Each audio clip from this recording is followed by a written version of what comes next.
TDP జనసేనతో BJP పొత్తు ప్రశ్నార్థకంగా మారింది. బీజేపీ లేకుండానే సీట్లను ప్రకటించడానికి టీడీపీ జనసేన సిద్ధమైన నేపథ్యంలో కాషాయ పార్టీ కలుస్తుందా లేదా అనేది ఆసక్తికరంగా మారింది.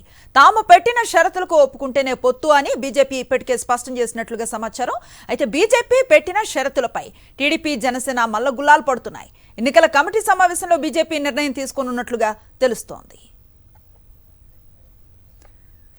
ఇందుకు సంబంధించిన తాజా సమాచారం మా కరెస్పాండెంట్ వెంకటేష్ ఢిల్లీ నుంచి అందిస్తారు. వెంకటేష్,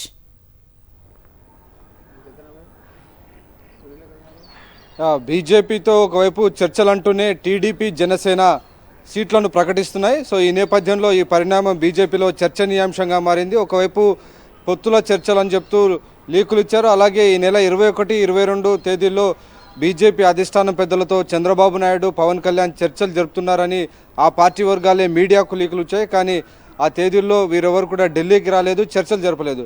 సో కేవలం బీజేపీతో చర్చలు జరుపుతున్నట్టుగా, పొత్తులు చేస్తున్నట్టుగా కొంత లీకులు వదిలి డ్రామా ఆడి బీజేపీ లేకుండానే బీజేపీని నెగ్లిజెన్స్గా చేసి ఈరోజు ఏకపక్షంగా తెలుగుదేశం పార్టీ, జనసేన ఏకపక్షంగా సీట్లను ప్రకటిస్తున్నటువంటి వైనం ఇప్పుడు బీజేపీలో చర్చనీయాంశంగా మారింది. ఒక విధంగా ఈ పొత్తు అనేది ఒక ప్రశ్నార్థకంగా మారింది. ఒక గాల్లో మేడలాగా ఈ బీజేపీతో పొత్తు మారిందనేటువంటి ఒక చర్చ కొనసాగుతోంది. పొత్తు ఉంటుందా లేదా అనేటువంటి అంశంలో బీజేపీ నాయకుల్లో కూడా ఎలాంటి స్పష్టత లేనటువంటి పరిస్థితి. ఈ బీజేపీ పట్ల టీడీపీ కానీ జనసేన వ్యవహరిస్తున్నటువంటి వైఖరి పైన కూడా బీజేపీలో చాలామంది నాయకులు అసంతృప్తితో ఉన్నారు. నిజానికి ఒక పొత్తు అన్నప్పుడు అన్ని పార్టీలు, 3 పార్టీలు కలిసి ప్రకటన చేయాల్సి ఉంటుంది. కానీ బీజేపీ లేకుండానే ఈ 2 పార్టీలు ఏకపక్షంగా సీట్లను ప్రకటిస్తున్నటువంటి వైనం మనం చూస్తున్నాం. కానీ భిన్నంగా గత 2 రోజుల కింద అచ్చెన్నాయుడు కానీ, అలాగే తెలుగుదేశం పార్టీ వర్గాల నుంచి వచ్చినటువంటి సమాచారం, ఈ 3 పార్టీలు కలిసి ఢిల్లీలోనే డిసైడ్ చేయబోతున్నాయి, ఢిల్లీలోనే అనౌన్స్ చేస్తారని చెప్పి పవన్ కళ్యాణ్, చంద్రబాబు నాయుడు ఢిల్లీకి వెళ్ళబోతున్నారు, చర్చలు జరపబోతున్నారు, 3 పార్టీలు కలిసి సీట్లు ప్రకటించబోతున్నాయి అనేటువంటి ఒక లీకులు వదిలారు. కానీ అకస్మాత్తుగా బీజేపీని వదిలేసి ఈ 2 పార్టీలు కలిసి సీట్లను ప్రకటిస్తున్నటువంటి వైనం మాత్రం డెఫినెట్గా బీజేపీతో పొత్తు బ్రేక్ అయిందనేటువంటి ఒక చర్చ అయితే కొనసాగుతుంది. బీజేపీ నేతలు కూడా పొత్తు ఉంటుంది అనేటువంటి ఒక స్పష్టత ఇవ్వలేనటువంటి పరిస్థితి. సో ఒక గాల్లో దీపంలాగా బీజేపీ, టీడీపీ, జనసేన పొత్తు మారినటువంటి వ్యవహారం మాత్రం డెఫినెట్గా రాజకీయ వర్గాల్లో ఒక తీవ్రమైనటువంటి ఒక ఫ్లాష్ పాయింట్గా, ఒక చర్చనీయాంశంగా మారినటువంటి పరిస్థితి. గతంలో 2014లో ఈ పార్టీలు పొత్తు పెట్టుకున్నప్పటికీ ఆ సందర్భంగా కలిసి ఉమ్మడి ప్రకటన చేశాయి, కలిసి చర్చలు జరిపాయి. ఆ తర్వాత ఎవరికి వారు తమ అభ్యర్థులను ప్రకటించినటువంటి పరిస్థితి మనం చూసాం. 2014లో తెలుగుదేశం పార్టీ 4 ఎంపీ సీట్లను బీజేపీకి ఇచ్చింది. అలాగే దాదాపు 20 సీట్ల వరకు కూడా అసెంబ్లీ సీట్లు ఇచ్చినటువంటి పరిస్థితి మనం చూసాం. కానీ ఈసారి తెలుగుదేశం పార్టీ వాటికి ఊసెత్తకుండా చర్చలు జరుగుతున్నాయి అనేటువంటి ఒక ఫీలర్ను బయటకు వదిలారు తప్ప దానికి సంబంధించి ఇదమిద్దమైనటువంటి స్పష్టత ఇవ్వలేదు. సో ఒకవైపు బీజేపీ క్యాడరును పూర్తిగా కంప్లీట్గా సైడ్ లైన్ చేసినట్టుగా మనకు కనబడుతుంది. దాని ఫలితంగానే ఈరోజు కేవలం తెలుగుదేశం పార్టీ, జనసేన ఈ 2 పార్టీలే కలిసి ఏకపక్షంగా సీట్లను ప్రకటిస్తున్నటువంటి వైనం మాత్రం డెఫినెట్గా ఇది రాజకీయ వర్గాల్లో తీవ్రమైనటువంటి ఒక చర్చను సృష్టిస్తున్నటువంటి పరిస్థితి మనం చూస్తున్నాం. నిజానికి చంద్రబాబు నాయుడు వ్యవహరిస్తున్నటువంటి వైఖరి పైన బీజేపీలోని కొంతమంది నాయకులకు మొదటి నుంచి కూడా అనుమానంగానే ఉంది. బీజేపీతో పేరు చెప్పి ఆయన గతంలో 1999లో కూడా వాజ్పేయికి ఉన్నటువంటి చరిష్మాను ఉపయోగించుకొని 1999లో బీజేపీని పొత్తు పెట్టుకున్నారు. ఆ తర్వాత ఆ పార్టీకి వెన్నుపోటు పొడిచారు. అలాగే 2014లో బీజేపీ నరేంద్ర మోడీ చరిష్మాను గమనించి ఆ రోజు చంద్రబాబు పొత్తు పెట్టుకొని మళ్ళీ 4 ఏళ్లలోనే బీజేపీకి వెన్నుపోటు పొడిచారు. అదే తరహాలో చంద్రబాబు వైఖరి ఉంది. బీజేపీకి వెన్నుపోటు పొడవడం చంద్రబాబుకు కొత్తేమీ కాదు అనేటువంటి ఒక చర్చ రాజకీయ వర్గాల్లో జరుగుతుంది. ఒకవైపు తాము బీజేపీతో పొత్తు ఉంటుందనేటువంటి ఒక ఫీలర్స్ వదులుతూ దానివల్ల ఎన్నికల సమయంలో, ఎన్నికల మేనేజ్మెంట్ సమయంలో అధికార యంత్రాంగాన్ని ఉపయోగించుకునేందుకు ఈ రకమైనటువంటి ఫీలర్స్ వదులుతున్నారు అనేటువంటి ఒక చర్చ మాత్రం డెఫినెట్గా కొనసాగుతుంది. కేవలం బీజేపీని ఎన్నికల సమయంలో ఎలక్షన్ మేనేజ్మెంట్ కోసం ఉపయోగించుకోవాలి తప్ప మరొక విషయాన్ని కాదు. బీజేపీ కూడా ఒక పొత్తు ధర్మాన్ని పాటిస్తూ బీజేపీకి ఇవ్వాల్సినటువంటి సీట్లు కానీ, ఇవ్వాల్సినటువంటి గౌరవం కానీ ఏది ఇవ్వకుండా ఏకపక్షంగా ఇవ్వడం డెఫినెట్గా బీజేపీ గౌరవాన్ని భంగం కలిగించినట్లే అనేటువంటి ఒక వ్యాఖ్యానం మాత్రం డెఫినెట్గా రాజకీయ వర్గాల్లో జరుగుతుంది.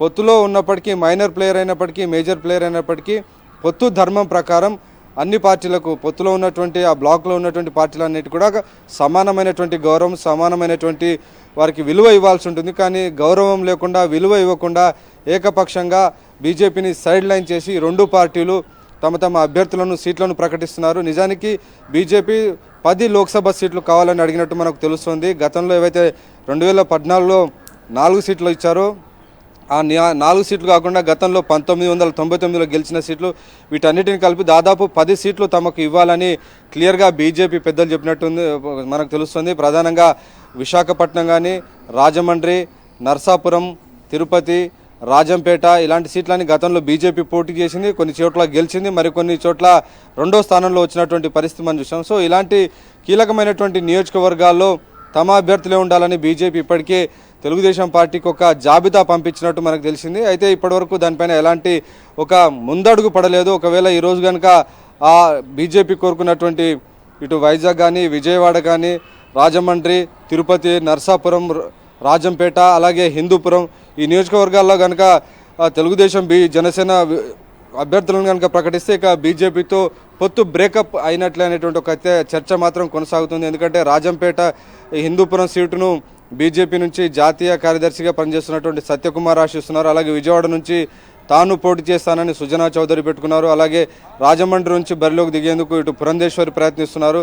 అలాగే ఇటు ఏలూరు నుంచి బరిలోకి దిగేందుకు సీఎం రమేష్ ప్రయత్నాలు చేస్తున్నారు. వైజాగ్ నుంచి జీవీఎల్ నరసింహారావు ప్రయత్నం చేస్తున్నారు. నర్సాపురం నుంచి కూడా బీజేపీ కూడా టికెట్ అడుగుతుంది. తిరుపతి నుంచి ఒక మాజీ ఐఏఎస్ అధికారిని తీసుకురావాలని బీజేపీ ప్రయత్నిస్తుంది. ఒకవైపు బీజేపీ ఈ రకంగా తన సొంత ఎక్సర్సైజ్ చేసి అభ్యర్థులందరినీ కూడా రెడీగా పెట్టుకుంటున్నటువంటి ఈ పరిస్థితుల్లో బీజేపీని పిలవకుండా, బీజేపీతో మాట్లాడకుండా వీరందరూ కూడా జనసేన, తెలుగుదేశం పార్టీ ఏకపక్షంగా తమ అభ్యర్థులను ప్రకటించడం ఖచ్చితంగా బీజేపీని అవమానపరచడమే, బీజేపీకి తగిన గౌరవం ఇవ్వకపోవడమే అనేటువంటి ఒక చర్చ అయితే రాజకీయ వర్గాల్లో జరుగుతుంది. నిజానికి ఆంధ్రప్రదేశ్కు సంబంధించినంత వరకు బీజేపీ బలం నామమాత్రంగా ఉన్నప్పటికీ దేశంలో బీజేపీ కేంద్రీకృతంగానే ఎన్డీఏ చాలా బలమైనటువంటి పక్షంగా ఉంది. అబ్కీ బార్ 400 పార్ అనేటువంటి నినాదంతో బీజేపీ ముందుకెళ్తున్నటువంటి సమయంలో బీజేపీ లాంటి ఒక పెద్దనను కాదని ఈ రెండు పార్టీలు కూడా బీజేపీని సైడ్ లైన్ చేశాయి, ఒక అగౌరవపరిచాయి అనేటువంటి ఒక చర్చ మాత్రం రాజకీయ వర్గాల్లో జరుగుతుంది. సో ఈరోజు జరుగుతున్నటువంటి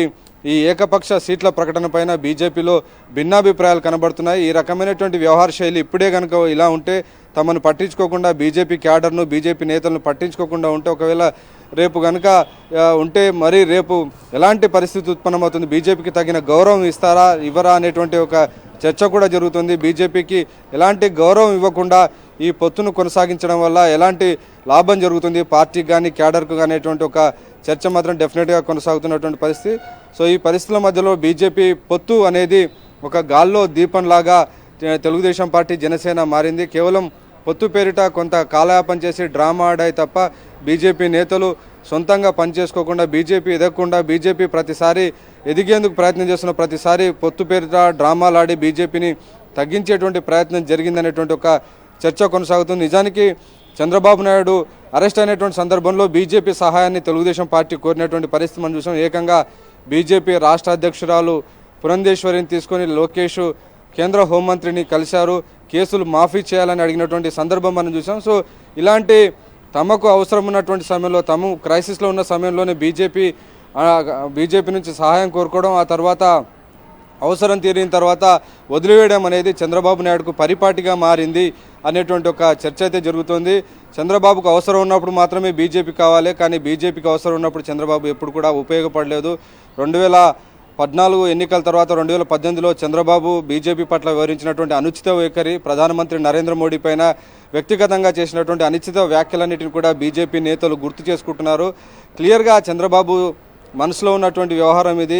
ఆయనకు అవసరం ఉంది కాబట్టి ఎన్నికల సమయంలో, కేంద్రంలో బీజేపీ అధికారంలో ఉంది కాబట్టి ఎన్నికల సమయంలో తాము చేసేటువంటి పనులకి, అక్రమాలకు ఎవరు అడ్డు రాకుండా ఉండేందుకు బీజేపీని ఉపయోగించుకోవాలనేటువంటి ఒక దుర్బుద్ధితోనే బీజేపీతో పొత్తుకు అడుగుతున్నారు తప్ప బీజేపీకి ఉన్నటువంటి సిద్ధాంతాన్ని కానీ, బీజేపీకి ఉన్నటువంటి బలాన్ని గౌరవించి ఆ పార్టీకి ఇవ్వాల్సినటువంటి ప్రాధాన్యత ఇవ్వకుండా తెలుగుదేశం పార్టీ కానీ, జనసేన కానీ ఏకపక్షంగా వ్యవహరిస్తున్నారు అనేటువంటి ఒక చర్చ జరుగుతున్నటువంటి పరిస్థితి మనం చూస్తున్నాం.